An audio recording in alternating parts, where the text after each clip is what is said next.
everyone, Luke here. Hope you're doing well. And today I wanted to talk about victimhood. And I specifically wanted to do a kind of thought experiment in that where does you being a victim end and you being responsible start? Because I was thinking about this the other day, and I think it's a very important concept for you to go through in your own mind. So as I go through this sort of thought experiment, you don't necessarily have to agree with the things that I say, but I think this is something that is powerful, and that these kind of thought experiments can be powerful because they can help you in your own life, because they can kind of they can kind of make you reflect. You know, sometimes reflection is an important thing, and if this can kind of make you reflect on maybe mistakes you've made in your life and where you think that you can take more responsibility and take more action. And it can help you see that in others too, where maybe you felt that others were victims, but in reality they have not taken responsibility for their lives.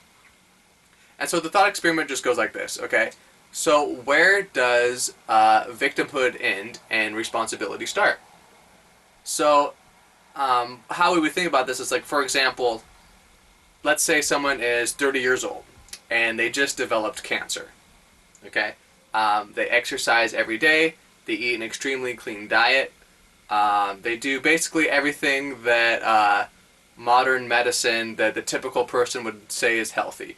They eat plenty of fruits and vegetables, they get plenty of sleep, they work out 5 days a week at the gym, they run, all the things that people would typically find healthy. Now some of the things are things that I, in my system, do not find healthy, such as eating fruits and things like that. But let's just say, for the thought experiment, that the person does what the average person would find healthy, right? And then they develop cancer at 30 years old, okay? So most of you would say that that person is not responsible for them getting cancer. And that might be true. There could be a large genetic factor. There could be other factors at play as well.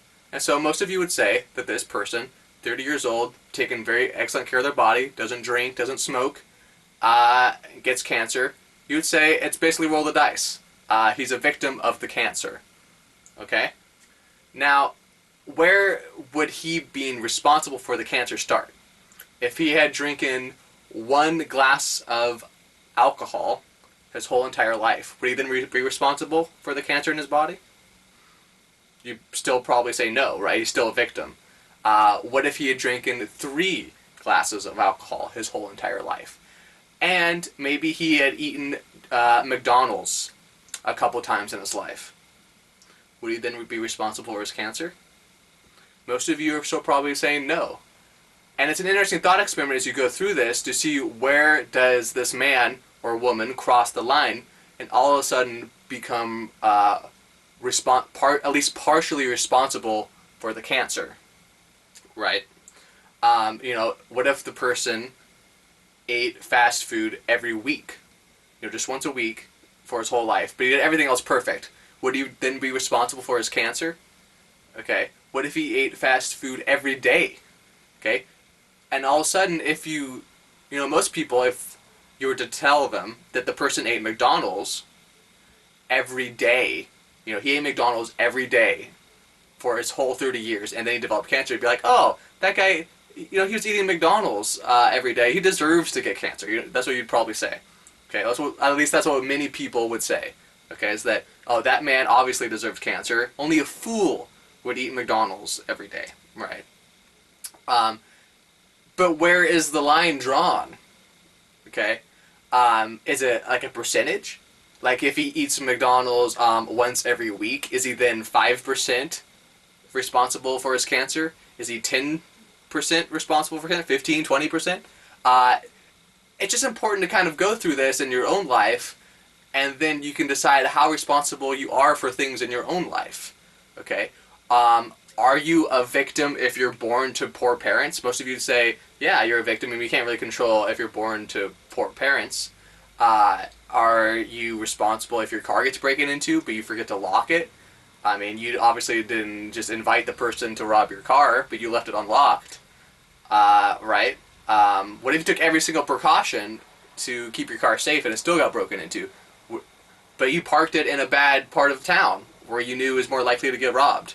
Would it then be your fault? Okay? And so, just like with many things, as you go through this, it's hard to find the line where all of a sudden you become responsible for what has happened to your life. Okay? Um, Now I'm going to tell you my own personal philosophy. Now, you don't have to agree with this, um, but it does seem to me it is empowering when you take as much responsibility as you possibly can. Okay? And as you practice it, you get better at it, right? Just like anything. Okay? You get better at anything that you practice. And I would encourage you to practice taking responsibility for more and more things in your life. Even if, the 30-year-old person, an example, the 30-year-old guy that got cancer, it would be best for him if he took responsibility for the cancer, put it on himself and said, it's my fault, I got cancer, I need to do research and find out how I can cure it. Because it does give you a certain amount of power when you take responsibility over something in your life, okay? Because then you have power over that situation, because it's not in control of you. You're not a victim. When you're a victim, that automatically means that whatever happened, whatever situation, it controls you. When you take responsibility back and accept that responsibility, it automatically gives you more power in whatever situation it may be. Whether your car got broken into, whether you've been abused in your life, whether you got cancer or some debilitating disease, okay? And regardless of whether it's true or not, I think that's maybe a different discussion for another time.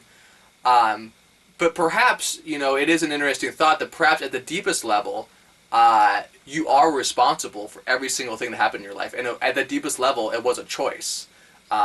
Maybe your soul chose poor parents so that it could be taught a lesson, whatever lesson that may be. Perhaps how to escape poverty, because that's a lesson that the soul needed to learn.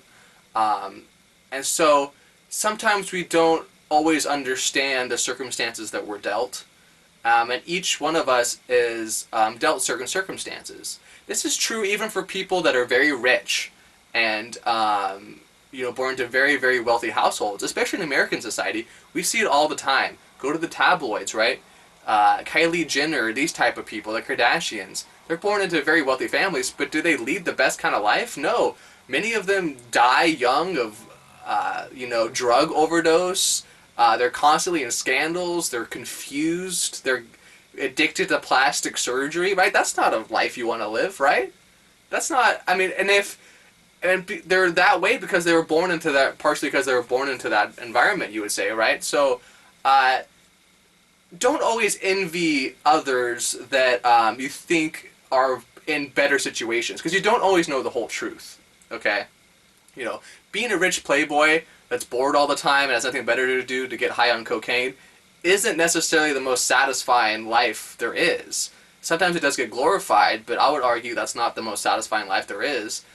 And partially it's because they never were taught any lesson, right? They never had to be taught how to escape poverty, or they never had to be taught how to think for themselves, or develop true friendships and work ethic and all these things that a poorer person would have to go through. All these soul lessons. These are soul lessons, okay, that the person would have to learn in order to get to the same place that person is in, and arguably would lead a much happier, healthier, wiser life because of it.